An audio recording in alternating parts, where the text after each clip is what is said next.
Hello, everybody. We're here to talk about our June Bible study, which is called Unlikely Leaders. It's a great topic, and I know we've just come off of 2 Old Testament books. If you're a regular reader with us, we've been through Leviticus and 1 Kings. So this is a breath of fresh air a little bit, right?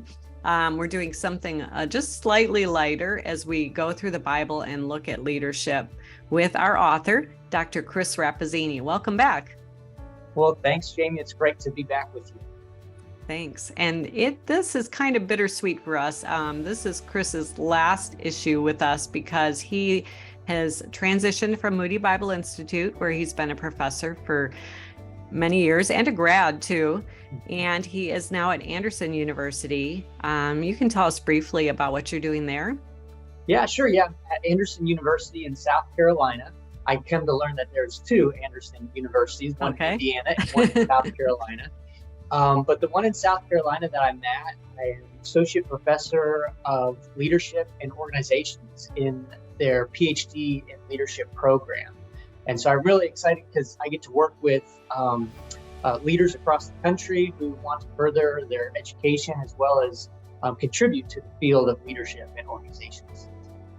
Very good. So that kind of explains a little bit your interest in this topic. But tell us maybe a little bit more about how you came to this particular view on it of unlikely leaders. Sure. Well, my PhD studies was actually in leadership. When I was living in Spokane, I did some studies at Gonzaga University and focused primarily on one individual who, in the field of Christianity, many people wouldn't know who he was, but his impact and his influence has played a huge part on evangelical Christianity because he was a professor of preaching. And so he taught a lot of people who went into churches then, and maybe even some of our listeners, pastors, were taught by him, or at least his literature. His name is Haddon Robinson. And so he's not a very well-known person. Maybe in our field he is, but to the general public he wasn't. So that was an interest of mine.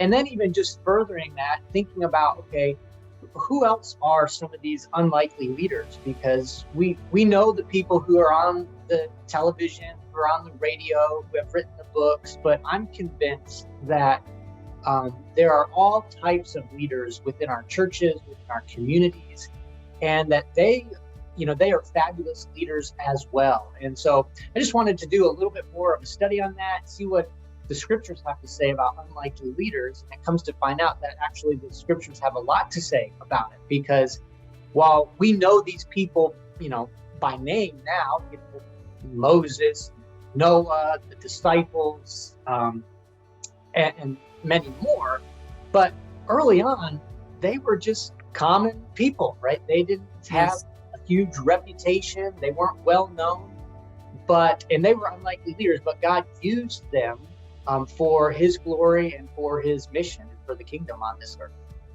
I love that. I do think we live in this culture of influencers and celebrities and, pastors that have big names and books and everything else. And so we kind of think that they're the leaders and we aren't. But I think this challenges that a little bit. Yeah. And, another thing that comes to my mind, Jamie, is I taught preaching. And I still teach preaching, but I taught a lot of preaching classes at Moody. And a lot of times my students would ask, hey, Dr. Rappazini, who would you say are the best preachers today? And I think they were anticipating me saying somebody, from the radio or someone who has a large church or a large movement. But I'm convinced that some of the best preachers today are in small, rural, medium-sized churches that we would never know their names. And because I've been in some of those churches, and I think, man, this is some great preaching. These are great leaders, but they just don't have the same, platform, I guess, as others. But still, they're very, very influential.